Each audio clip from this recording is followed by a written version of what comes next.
আদায় করে বলি আলহামদুলিল্লাহ। আল্লাহ রাব্বুল আলামিনের শানে আমরা শুকর আদায় করি যে আল্লাহ জাল্লা সুবহানাহু ওয়া তাআলা আমাদেরকে লক্ষ কোটি তার চাইতে অধিক পরিমাণের দুরূদ ও সালাম আল্লাহ আমাদের পক্ষ থেকে পৌঁছে দেয়।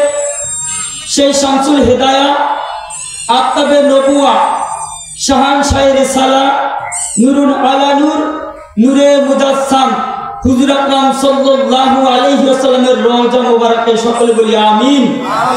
আল্লাহ রাব্বুল আলামিন এমন একজন নবীর উম্মত করে আমাদের এই জগতের ভিতরে প্রেরণ করেছেন, যেই নবী এই জগতে না আসলে আমরা আজ যে জান্নাতের বাগান আমরা সাজাইতে পেরেছি, এই বাগান হতো না। আমাদের সম্মুখে আসতেছে পবিত্র জুমা মুবারক, এই জুমা মুবারক হতো না। 15 তারিখে আসতেছে পবিত্র শবে বরাত, ওই শবে বরাত হতো না। পবিত্র মাহে রমজান, এই আমরা মাহে রমজান পেতাম না। শবে কদর হতো না। ঈদুল ফিতর হতো না। ঈদুল আজহা হতো না। আমরা যেই জমিনে বিচরণ করি, যেই জমিনে বসে আল্লাহর নাজ নেয়ামত ভক্ষণ করি, এই জমিন হতো না। আমাদের মাথার উপরে যে ছাদ, আসমান নামক ছাদ, ওই আসমান হতো না। সপ্ত আসমানের উপরে রয়েছে আলামে কুদরত, আলামে রূহ, আলামে সাফরি, আলামে মালাকুত, আলামে মাকিয়াত, আলামে নাজালি, আলামে রুল, আলামে আরশ, আলামে কুরসি। কোন জগৎকে আল্লাহ সৃষ্টি করতেন না যদি তার হাবিব মুহাম্মদ রাসূলুল্লাহ সাল্লাল্লাহু আলাইহি ওয়াসাল্লামকে সৃষ্টি না করতেন। বলেন সুবহানাল্লাহ। ওই নবীর উম্মত করে আল্লাহ রাব্বুল আলামিন আমাদেরকে এই জগতের ভিতরে প্রেরণ করেছেন। সমস্ত নবীদের নবী, সমস্ত আম্বিয়া কেরামের আম্বিয়া, সমস্ত আম্বিয়া কেরাম ইমামুল মুরসালিন, ইমামুল আম্বিয়া, যেই নবীকে সৃষ্টি না করলে আল্লাহ রাব্বুল আলামিন কোনো কিছুই সৃষ্টি করতেন না। বলেন সুবহানাল্লাহ। আল্লাহ রাব্বুল আলামিন এর একজন পয়গম্বর হযরত মুসা আলাইহিস সালাতু ওয়াস সালাম, তিনি আল্লাহর সাথে কথা বলতেন তুর পাহাড়ের টিলায়।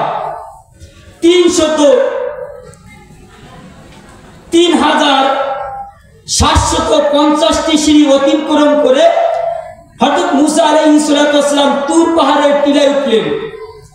টিলায় ওঠার পরে আল্লাহকে বলতেছেন, আল্লাহ আমি আপনার সাথে কথা বলতে চাই।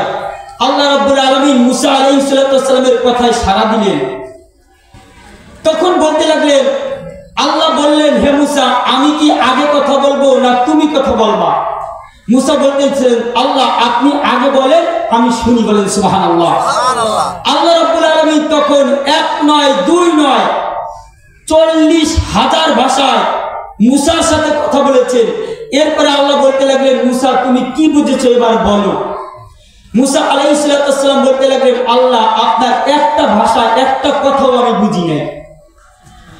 এরপরে আল্লাহ 40,000 ভাষার থেকে বাইলট করে বাদ দিয়ে ত্যাগ করে 4000 ভাষায় কথা বলেছেন। এরপরে আবার বলতে লাগলেন, মুসা এবার বলো তুমি কি বুঝেছো। মুসা বলতে লাগলেন, আয় আল্লাহ আমি কিচ্ছু বুঝি নাই। এই 4000 ভাষার থেকে আল্লাহ বাদ দিয়ে আল্লাহ রাব্বুল আলামিন 400 ভাষায় কথা বলেছেন। এরপরে জিজ্ঞাসা করলেন, মুসা এবার তুমি কি বুঝেছো বলো। মুসা বলতে লাগলেন, হায় আল্লাহ আমি বুঝি নাই। আবার আল্লাহ রাব্বুল আলামিন 400 ভাষা বাদ দিয়ে মাত্র 40 ভাষায় কথা বলেছেন। আবার জিজ্ঞাসা করলেন, মুসা তুমি কি বুঝেছো। মুসা বলতে লাগলেন, আল্লাহ আমি বুঝি নাই। সর্বশেষে আল্লাহ রাব্বুল আলামিন একটি ভাষায় কথা বলেছেন, এইটা হচ্ছে ইব্রানি ভাষা। বলেন সুবহানাল্লাহ। মুসা আলাইহিস সালামের যে ভাষা ছিল এই ভাষাটা হলো ইব্রানি ভাষা।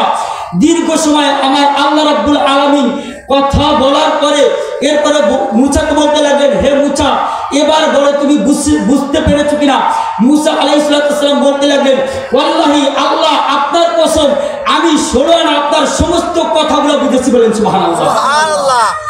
মুসাকে বললেন, মুসা আমি কি বলেছি এই সম্পর্কে একটু বলো। তিনি বললেন, আল্লাহ আপনি কয়েক ঘন্টা যাবত আমার সাথে যে কথা বলেছেন এর ভিতরে আখিরি জমানার পয়গম্বর এবং তার উম্মতেরই প্রশংসা করেছেন, বলেন সুবহানাল্লাহ। আমরা ওই নবীর উম্মত যেই নবীর প্রশংসা আমার আল্লাহ অন্যান্য নবীদের নিকট করেছে, বলেন সুবহানাল্লাহ। মুসা আলাইহিস সালাম বলতে লাগলেন, আল্লাহ আপনি যে কথা বলেছেন এই কথাগুলা আপনার নবী তার উম্মতের প্রশংসা করেছেন। ওই নবীর উম্মত হতে আমাদের রিটেন পরীক্ষা দেওয়া লাগে নাই, পিডি পরীক্ষা দেওয়া লাগে নাই, ভাইবা পরীক্ষা দেওয়া লাগে নাই। সমস্ত প্রকারের পরীক্ষা নিরীক্ষাই ছাড়া আমার আল্লাহ রাব্বুল আলামিন ওই নবীর উম্মত করে এই জগতের ভিতরে প্রেরণ করেছেন। এই জন্য আমরা আরেকবার শুকর আদায় করে বলি আলহামদুলিল্লাহ। সম্মানিত উপস্থিতি, আমি মিশকাতুল মাসাবি কিতাবের বাবুল কাবায়েরি ও আলামাতুন নিফাক এই অধ্যায় থেকে একটি হাদিসে কারিমা তেলাওয়াত করেছি। যেই হাদিসে কারিমার সাথে বর্তমান প্রেক্ষাপটের সাথে মিলে যায় বিদায় এই হাদিসে কারিমা আমি তেলাওয়াত করেছি। হাদিসটা হচ্ছে ওয়ান আবু হুরায়রা রাদিয়াল্লাহু তাআলা আনহু ক্বালা ক্বালা রাসূলুল্লাহ সাল্লাল্লাহু আলাইহি ওয়াসাল্লাম ইজতানাবা সাবআ মুবিকাতুন। হুজুর আকরাম সাল্লাল্লাহু আলাইহি ওয়াসাল্লাম বলতে লাগলেন যে জগতের ভিতরে 7 শ্রেণীর মানুষের উপরে আল্লাহর লানত, আল্লাহর গজব, আল্লাহ রাব্বুল আলামিন তাদের দিকে কিয়ামতের ময়দানে ফিরেও তাকাইবে না, বলেন নাউজুবিল্লাহ।